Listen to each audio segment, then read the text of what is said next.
All right, bro. What's your name? My name's Bubba. Bubba. How old are you? Um, I'm 26. I turned 27 on February 28th coming up. Are you originally from Arizona? I'm from Maryville, from 51st and McDowell. Yeah. And what's your situation right now? Um, I'm on probation. I just got released from doing 90 days because of blues. It's my fourth violation, so I got to go to reach out in a few days in order to stay out. You know, I'm in the process of enrolling. How many days ago did you get released? I got released yesterday, so everything's still like kind of new and fresh. You're fresh on the streets, huh? Yeah, I was in there for 90 days.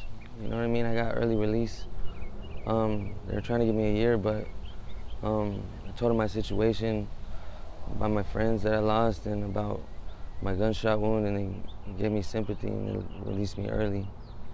Who did you tell that to? The judge or I wrote a your lawyer letter. or what? I wrote a letter to the judge, and then I spoke for myself. I didn't let my public defender speak for me, Yeah, and they gave me another chance. that's good, man. Yeah, So you said you got shot? yeah. I got shot in my stomach and broke my back, and I was prescribed Oxy-10s, and I needed to go to pain management, and it was just easier to buy them from the streets than to go through the process of getting my prescription. I didn't have an ID, I didn't have an insurance card.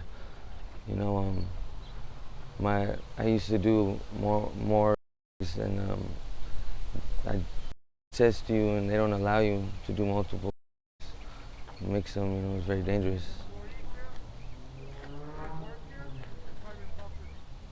All right. All right, I'll wrap it up. Okay.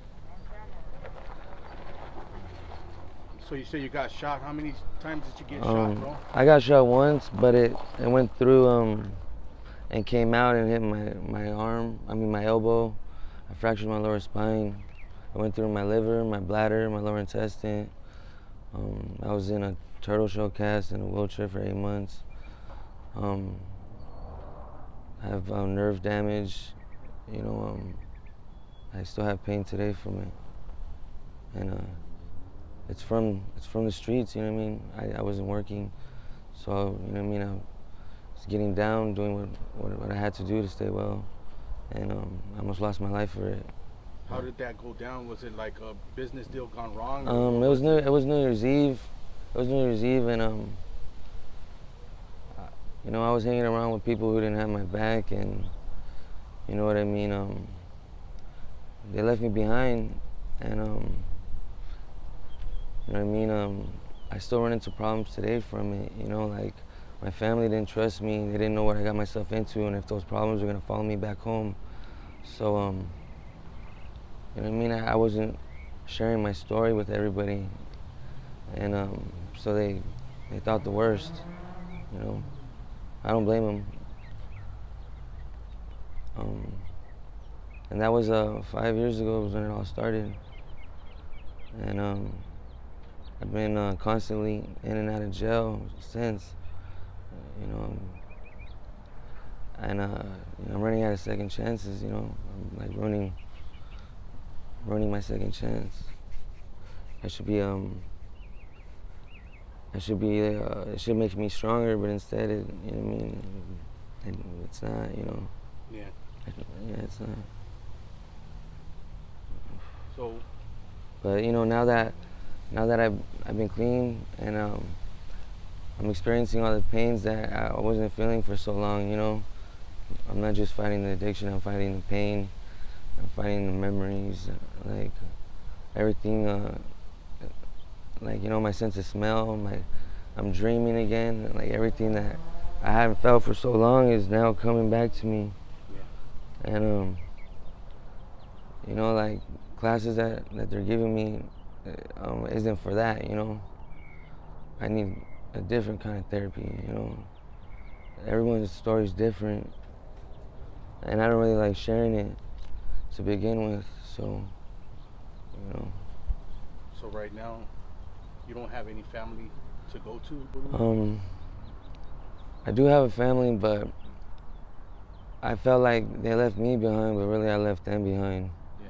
You know what I mean? I was ashamed of who I was becoming, and I try to hide, but it was really in plain sight. I'm sure they see me. I see friends constantly, family constantly, and they're always asking me if I'm okay, and I see the pain. You know, I don't know what they see.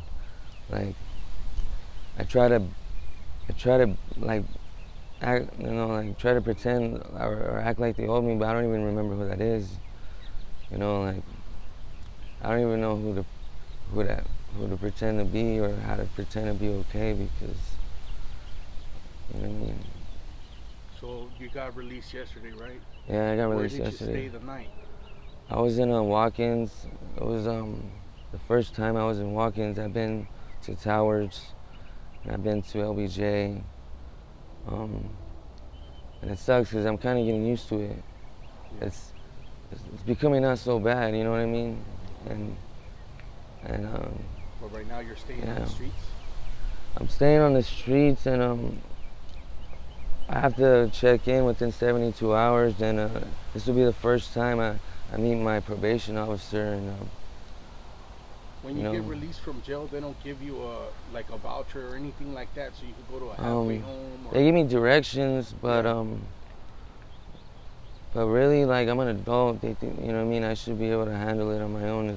I'm taking responsibility for what I did, and to be released, you got to be in your right state of mind. If you seem like you're not sure who you are, what you're doing, then they'll hold you. You know what I mean? And when I sober up, I'm making plans without knowing it, you know, and I seem like I have a good plan and head on my shoulders, but it's a different battle when you get out. When you're in jail, you're gonna get clean. When you're out, it's a whole different thing. You need to. I don't have any positive friends, and you know, I don't really have friends to begin with. I don't even know them on a first name basis. You know, the last 3 years I've been through more than I have in my whole life, and it's insane. You know, I think like it should be a movie sometimes on a daily basis. Like when you think somebody's bad, somebody else tops it. You know, it's like I've seen it all. You know, from the west side to the east side, from panhandling and collecting cans to boosting, and you know, like it's a process to get to the bottom. It's a process to get to the top. You know, it's a process. Being lazy is an activity. You know, like, you know what I mean. I've never seen a hardworking person stay at the bottom. You know, like, you know, it's like a job to stay well. It's a horror. You know what I mean. It's to see your friends and family suffer from it. You know, it's worse than you actually going through it yourself. It's like it turns good people bad eventually. You know what I mean. It doesn't get better.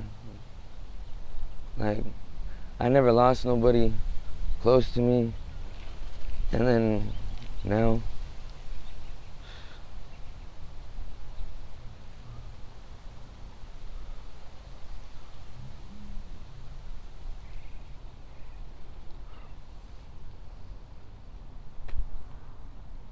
Well, you're still young, bro. You could turn it around. You still have enough time, man. Yeah. That's what everyone keeps saying. Well, thank you for sharing your story, bro. I really do appreciate it. Yeah.